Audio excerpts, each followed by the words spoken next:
I don't know where you get the moxie to do something like this, but we have an award-winning journalist and director of For the Love of Elephants, Sangita Iyer here. I mean, it's mind-boggling to think that anyone would have the courage to do what you've done, but you did it because you have a passion to help the elephants in this documentary.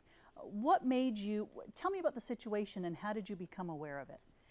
Well, I was born and raised in India, and I was raised in this culture to begin with. So I was familiar, I've always been entrenched in this culture. However, I did not know the behind-the-scenes pain and suffering that these elephants go through. So you'd see them in religious ceremonies, exactly. And what sorts of things would they get them to do? Into temples, festivities. Wow. And they would be adorned in all kinds of ornaments, glamorous, glitz and glamour. And I mean, look how much stuff there is on them, and yeah. There they are, marching in line.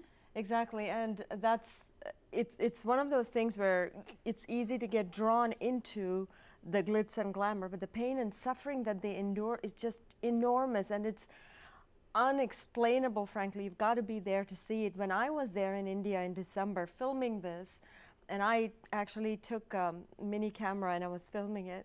And undercover, no one knew you were doing this. Well, I had it, and it was not. Yeah, it was not conspicuous. Let's leave it at that. It was a really dangerous task that I undertook. You're right, and I actually witnessed a blind elephant being led in the procession, and you know, some of them with massive tumors, and you know, it was just really painful for me to watch that. And I thought to myself, you know, when I was a child, I used to enjoy these things just as many people are. But when I went to the temple and the behind-the-scenes footage, all these decorations and, you know, these phenomenal celebrations turned out to be really a painful occurrence for these elephants. And so I said, I got to do something about this. And that is when I decided that, you know, I have to produce a film. And I've always felt a soulful connection with these amazing animals. And so for me, I thought, you know, this is my way of doing something for them and essentially creating awareness. So the purpose of this film is to primarily expose the abhorrent torture that these elephants go through, and essentially explain to people, get them to understand that behind all the glitz and glamour, these elephants are going through enormous pain and torture. When you mentioned the blind elephant, this elephant was not blind because of natural causes, you suspect, right? Yeah, absolutely. And I mean, I have no proof to show that the eyes were, you know, gouged out, but those are the kind of stuff that I've heard stories about.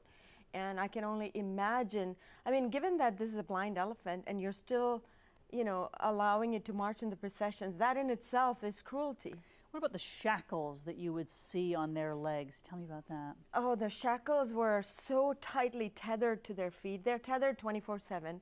Whereas in the wild, what they do is they actually wander around freely 16 to 18 hours a day, you know, looking for food and finding their mate and stuff.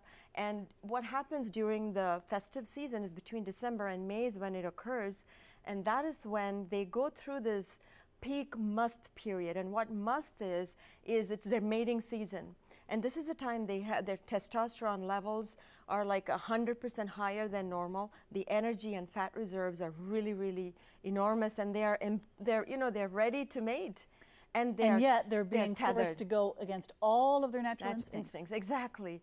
And what happens is, so they try to free themselves and loosen themselves. And in the end, the shackles get deeper and deeper and deeper, and it gets completely, I mean, some of the injuries that I saw was, and when you ask them, they say, well, it's natural.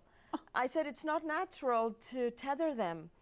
They said, well, that's how it'll injure them, because they're trying to, it's almost like they're putting the blame on.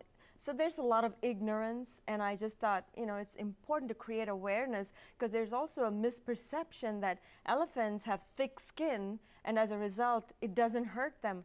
Well, they have thick skin, but even when a mosquito bites them, they bleed. That's how sensitive their skin is. Well, and socially and emotionally, there's such thoughtful, intelligent creatures. They are damaged deeply, aren't they? Absolutely. And because of the separation from their family, from their social hierarchy, and they're lonely, and so psychologically you see this to and fro movement. It's not because they're being kind and friendly, it's because they're struggling. They just don't know what to do. They're bored, and when they're in the wild, they're using their intelligence in so many ways, whereas when they're tied 24/7, imagine they have nothing to do. And they are so brilliant and so intelligent. What can we do to help you manifest change? Thank you for asking that question. So one of the things people can do is support my campaign. And I've launched a campaign on Indiegogo. It's called indiegogo.com/project/for the love of elephants, and they can contribute to whatever amount they can afford, $1, $5, $10, anything. And for every single contribution, they get something in return. And one of the biggest contributions I can give them back, one of the biggest gift of gratitude I can give them back is my own film.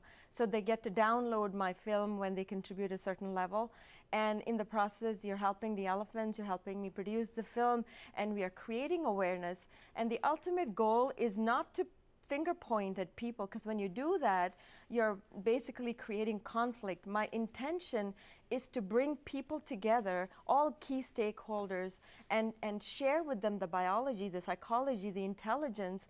And I have some world-renowned elephant scientists that are prepared to speak with me about this. Good. Because they all want to find a way to sort of share this painful condition and the torture that these elephants go through. They can be part of these celebrations without the needless torture.